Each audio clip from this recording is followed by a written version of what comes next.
आहनी जंगले के उस पार कुशादा सीढ़ियों पर 3 मगरमच्छ बैठे हुए थे। उनकी चमकती हुई आंखें हमें घूर रही थीं और फिर वो तीनों मगरमच्छ शराब की आवाज पैदा करते हुए पानी में उतर गए और तेजी से हमारी तरफ बढ़ने लगे। मधु एक बार फिर चीखती हुई मुझसे लिपट गई। 2 मगरमच्छ जंगले से 2-3 फुट के फासले पर रुक गए, जबकि तीसरा जंगले से टकरा गया। तीसरी सीढ़ी पर भी पानी ऊपर आ रहा था। पानी अब मेरे टखनों को छूने लगा था। मैं एक बार फिर ढलान से टेक लगाकर खड़ा हो गया। कहा, मधु जल्दी करो, ऊपर चढ़ जाओ। मधु मेरे हाथ और कंधे पर पैर रखकर ऊपर वाले चबूतरे पर पहुंच गई। उसने सीने के बल लेटकर एक हाथ नीचे लटका दिया। मैंने उसका हाथ पकड़ा और उस चिकनी ढलान पर चढ़ने की कोशिश करने लगा। 2 मरतबा मेरा पैर फिसला, मगर तीसरी मरतबा ऊपर पहुंचने में कामयाब हो गया। हम दोनों ठीक उस जगह बैठे थे जहां वो दरवाजा था जिससे हम मौत के उस कुएं में दाखिल हुए थे, मगर अब वहां तकरीबन 1 इंच मोटी लोहे की चादर थी। तीनों मगरमच्छ जबड़े खोले पानी में बेचैनी से इधर उधर घूम रहे थे। वो बार बार अपनी दुम्मे पानी में मार रहे थे। शड़ाप शड़ाप की आवाजों के साथ छींटे उड़ रहे थे। उनकी बेचैनी से अंदाजा लगाया जा सकता था कि वो भूखे थे। अगर मोटी सलाखों वाला वो जंगला बीच में हायल न होता तो हमें निगल चुके होते। पानी ढलान पर भी 1 फुट तक आ चुका था। मैं वहशत ज़दा सी नजरों से कभी मधु को देखता, कभी उन खूंखार मगरमच्छों को और कभी पानी को जिसकी सतह हर लम्हा बुलंद होती जा रही थी। और फिर दफतन छत की तरफ से एक निस्वानी कहकहा सुनकर मैं चौंक गया। फिर बेला की आवाज सुनाई दी। इन घड़ियालों की बेचैनी देख रहे हो ना जी? ये 3 दिन से भूखे हैं, मगर अब इन्हें ज्यादा इंतजार नहीं करना पड़ेगा। चंद मिनट के बाद ये आहनी जंगला ऊपर उठ जाएगा और उसके साथ ही ये तुम पर झपट पड़ेंगे। काश नागराज यहाँ होता और ये दिलचस्प मंजर अपनी आंखों से देखता। ओ, यकयक उसकी आवाज गायब हो गई। गालिबन माइक बंद हो गया था। मधु ने मुझे दोनों बाजुओं की लपेट में ले रखा था और हम दोनों उस आहनी जंगले की तरफ देख रहे थे जो बेला के कहने के मुताबिक किसी भी वक्त ऊपर उठ सकता था। उसके दूसरी तरफ मौत हम पर झपटने के लिए तैयार थी। मधु के थरथराते हुए होंठों से बमुश्किल आवाज निकली, अब क्या होगा नाजी? मैंने कहा, अल्लाह पर भरोसा रखो, कोई ना कोई राह निकल आएगी। बोली, अजीब आदमी हो। उसके चेहरे पर बेपनाह खौफ था। फिर बोली, मौत ने हमें हर तरफ से घेर रखा है, बचाव का कोई रास्ता नहीं है और तुम अपने अल्लाह। वो जुमला मुकम्मल न कर सकी और फटी फटी आंखों से दरवाजे वाली जगह पर 1 इंच मोटी उस आहनी प्लेट को देखती रही जो आवाज पैदा किए बगैर आहिस्ता आहिस्ता ऊपर उठ रही थी। मैं बेख्तियार चीख उठा, कहा, देखा तुमने? बंदा दिल की गहराइयों से तौबा कर ले और दुआ मांगे तो खुदा उसे मायूस नहीं करता। आहनी प्लेट आहिस्ता आहिस्ता ऊपर उठ रही थी और तकरीबन 1.5 फुट का खला पैदा हो चुका था। हमने उस प्लेट के पूरी तरह ऊपर उठने का इंतजार भी नहीं किया और सीने के बल घिसट कर बाहर निकलने की कोशिश करने लगे और किसी हादसे के बगैर उस दरवाजे से बाहर आ गए। ठीक उसी वक्त स्पीकर से एक निस्वानी आवाज सुनाई दी, लेकिन ये आवाज बेला की नहीं थी। नाजी, मधु, मैं देख रही हूँ कि तुम लोग मौत के उस कुएं से बाहर आ चुके हो। तुम लोग उस हॉल में आ जाओ जहाँ शानदार फर्नीचर आ रास्ता है। डरने की जरूरत नहीं है, कोई तुम्हारा रास्ता नहीं रोकेगा। मेरी आंखों में चमक सी उभर आई। ये आवाज सुमित्रा की थी। मैंने मधु का हाथ पकड़ा और तेजी से उस तंग सी राहदारी में दौड़ने लगा। उस वक्त हम दोनों निहत्थे थे। मेरी करकॉफ राइफल और मधु का पिस्तौल मौत के उस कुएं में ही गिर गए थे। मैं सोच रहा था कि अगर कोई मुहाफिज हमारे मुकाबिल आ गया तो हम अपना बचाव नहीं कर सकेंगे, लेकिन सुमित्रा का कहना दुरुस्त साबित हुआ और किसी ने हमारा रास्ता न रोका। हम दोनों उस शानदार हॉल में पहुंच गए। वहां किसी का नामो निशान तक नहीं था। मैं हैरत से इधर उधर देखने लगा कि सुमित्रा कहाँ थी। हम दोनों के पैरों में जॉगर्स थे जिनसे नुचड़ने वाला पानी कीमती कालीन का बेड़ा गर्क कर रहा था। सुमित्रा की आवाज दीवारों से फूटती हुई महसूस हुई, सामने राहदारी में आ जाओ। राहदारी के आखिर में दाईं तरफ वाले कमरे का दरवाजा तुम्हें खुला हुआ मिलेगा। उस कमरे के अंदर एक और दरवाजा है, वहां चले आओ। मुझे अंदाजा लगाने में देर न लगी कि उस हॉल में भी कहीं खुफिया कैमरे नस्ब थे जिनकी मदद से सुमित्रा हमें दिख रही थी। पैलेस में यकीनन जगह जगह ऐसे खुफिया कैमरे लगे हुए थे और बेला ने ठीक ही कहा था कि मरकजी गेट में दाखिल होने के बाद हम एक लम्हे को भी उसकी निगाहों से ओझल नहीं हुए थे। सुमित्रा की आवाज हमारी रहनुमाई कर रही थी। हम फर्श पर बिछे हुए कीमती कालीनों का सत्यानाश करते हुए सामने वाली राहदारी में दाखिल हो गए। राहदारी खासी तवील थी। उसके दाईं तरफ वाले आखिरी कमरे का दरवाजा खुला हुआ था। ये बहुत वसी और शानदार ख्वाबगाह थी। एक तरफ बहुत बड़ी मसहरी थी जिसके ऊपर खूबसूरत कैनपी बनी हुई थी। मसहरी के चारों तरफ कैनपी पर शिफॉन के पर्दे लटके हुए थे। सामने एक और दरवाजा था, बल्कि मैं उसे रास्ता कहूंगा। दीवार 2 हिस्सों में तकसीम हो गई थी जिससे वो 3 फुट चौड़ा रास्ता बन गया था। पहले मैं उस रास्ते से अंदर दाखिल हुआ और अंदर का मंजर देखकर मेरी आंखें हैरत से फैलती चली गईं। ये कमरा किसी सैटेलाइट टीवी चैनल का कंट्रोल रूम लगता था। लातादार टीवी सेट्स थे जिनमें से सिर्फ 3-4 स्क्रीनें रोशन थी। एक स्क्रीन पर उस कमरे का मंजर दिखाई दे रहा था जो हमारा मकबरा बनते बनते रह गया। पानी अब उस ढलान से सिर्फ 1 फुट नीचे रह गया था। दूसरी स्क्रीन पर उस हॉल का मंजर था जिससे हम गुजर कर आए थे। तीसरी स्क्रीन उस राहदारी का मंजर पेश कर रही थी और चौथी स्क्रीन बैरूनी गेट की थी। एक कुर्सी के सामने दीवार पर एक बहुत बड़ा पैनल लगा हुआ था जिस पर मुख्तलिफ रंगों के लातादाद बटन लगे हुए थे। कई डायल्स थे। इन रंग बिरंगे बटनों की मदद से तमाम कैमरों और पैलेस के खुफिया रास्तों को कंट्रोल किया जाता था।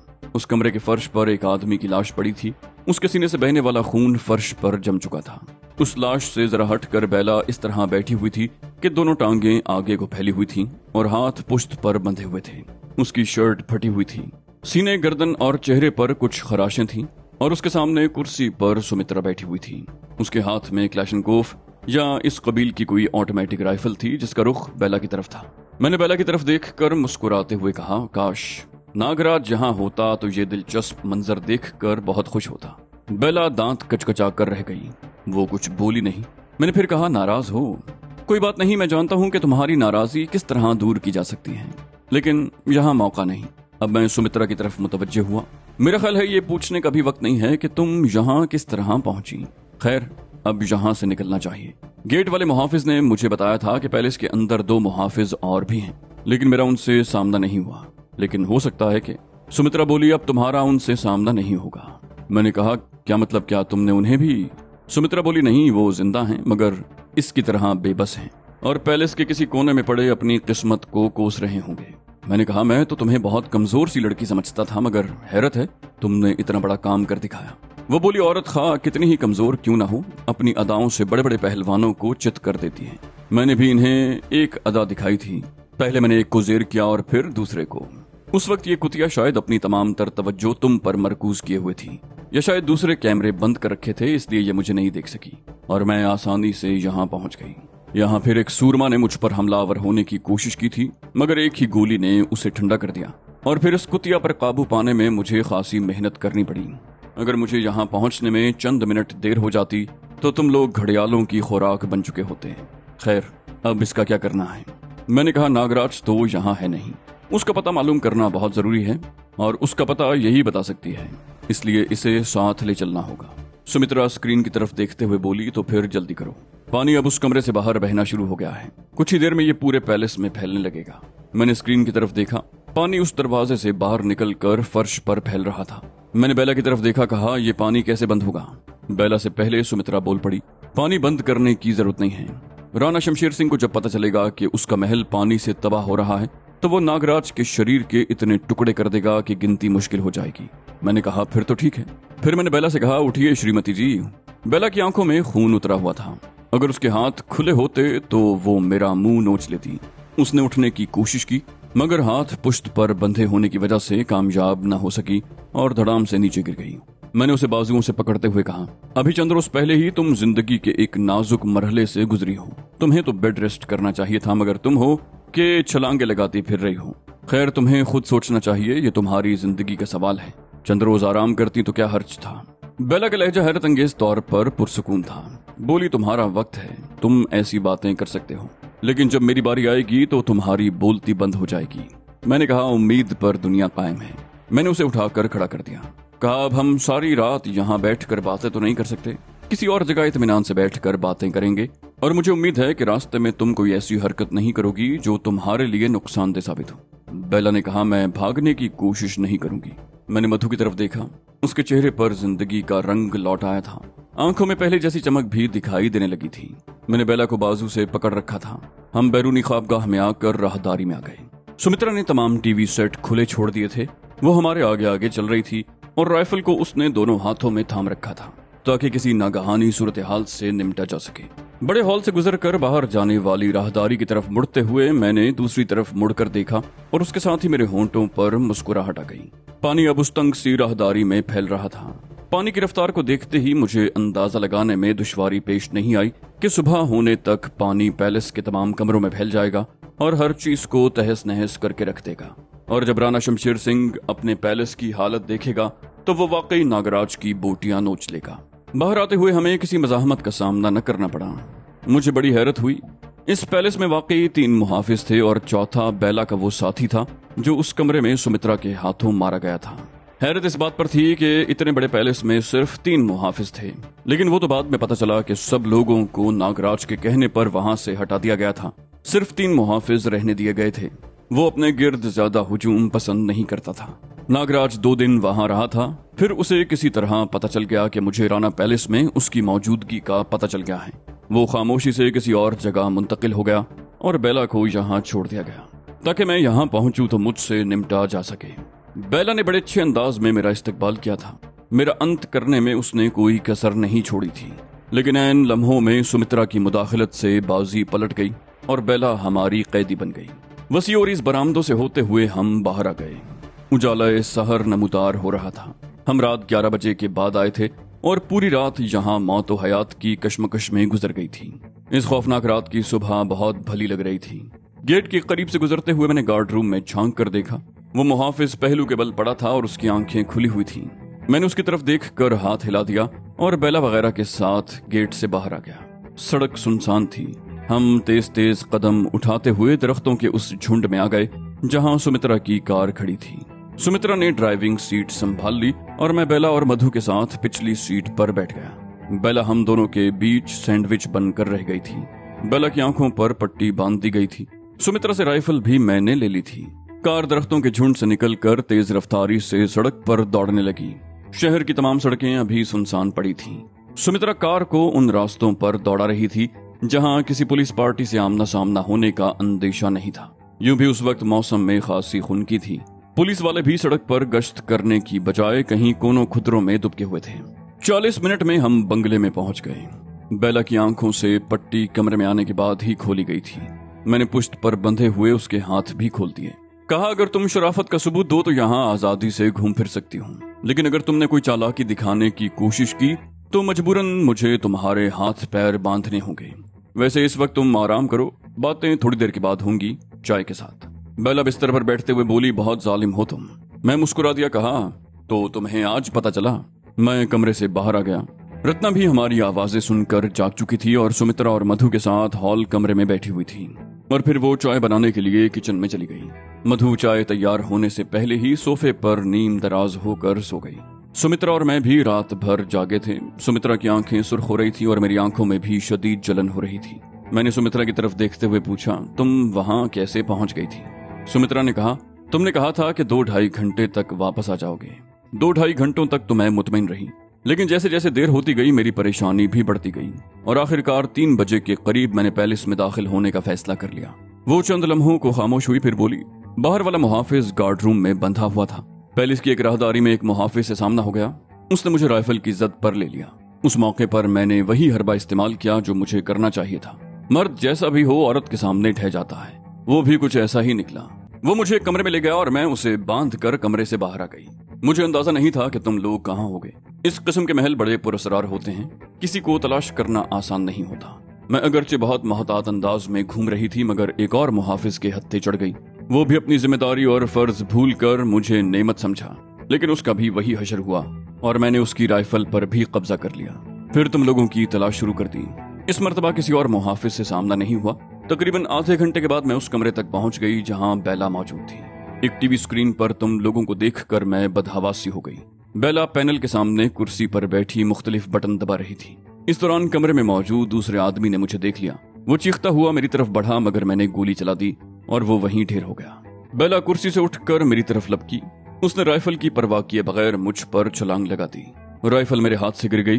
वो हरामजादी लड़ने में बहुत तेज है, लेकिन मैंने भी उसे ऐसी पटखनियां दी कि याद करेगी, और मैंने उसे राइफल की जद पर लेकर दरवाजा खुलवाया जिससे तुम लोग बाहर आए। मैंने कहा, मधु हलकान हो रही थी। खौफजदा तो मैं भी था, मगर मुझे खुदा पर भरोसा था।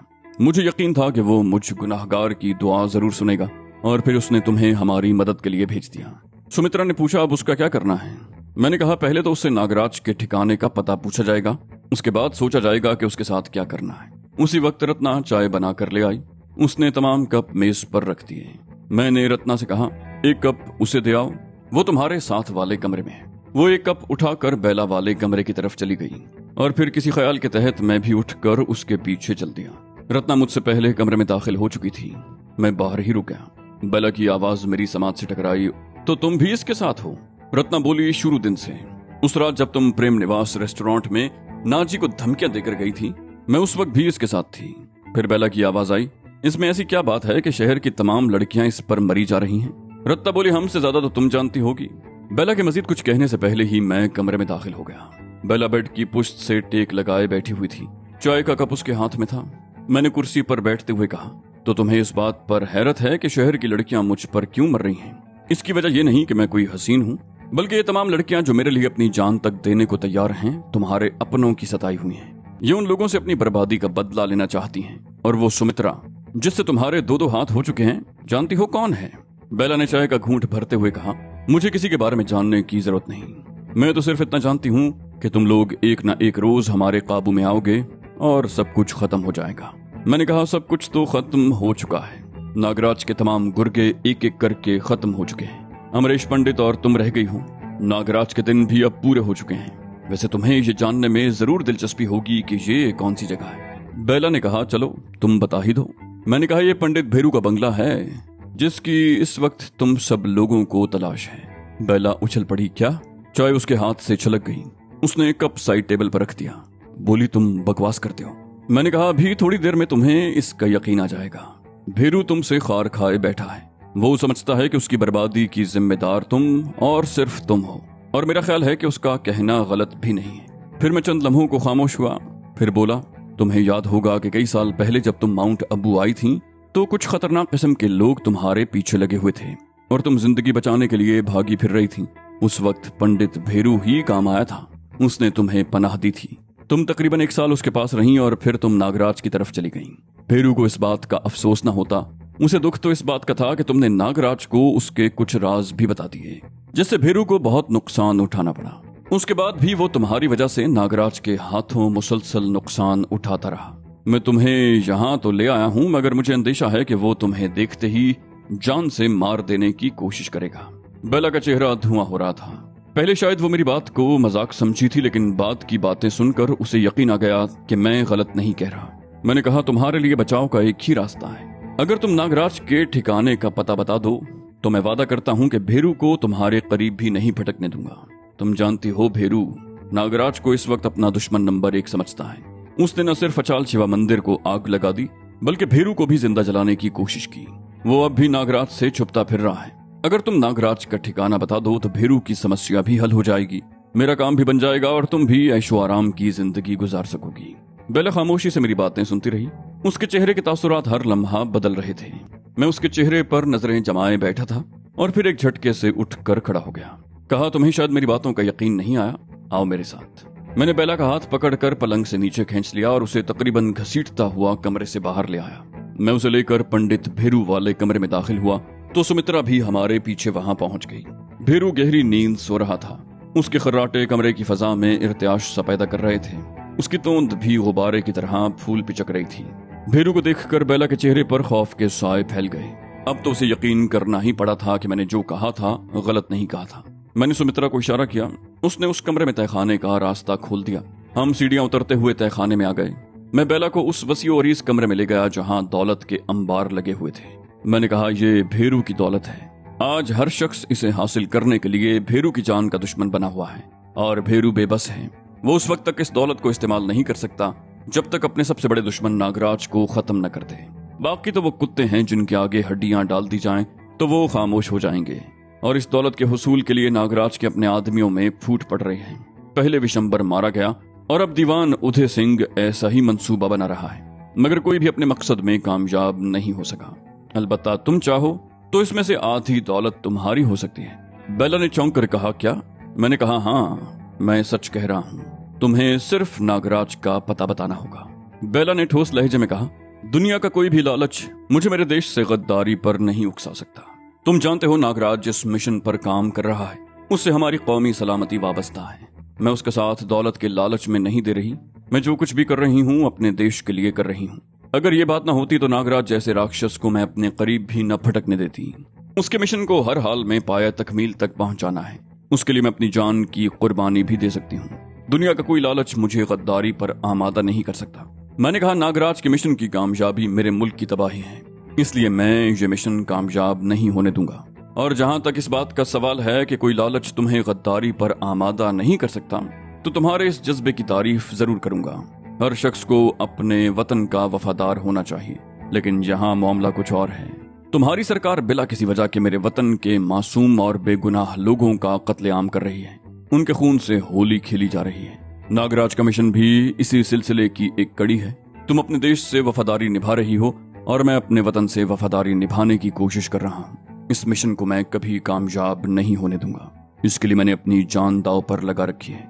नागराज को इस मंसूबे की तकमील से पहले खत्म करना मेरी जिंदगी का अहम तरीन मिशन है। मुझे नागराज की तलाश है और इसका पता सिर्फ तुम बता सकती हो। मैं तुमसे उसका ठिकाना मालूम करूंगा और ये नहीं सोचूंगा कि तुम औरत हो। मैं हर वो हरबा इस्तेमाल करूंगा जिससे तुम्हारी जबान खुलवाई जा सके। बेला ने कहा, कोशिश करके देख लो।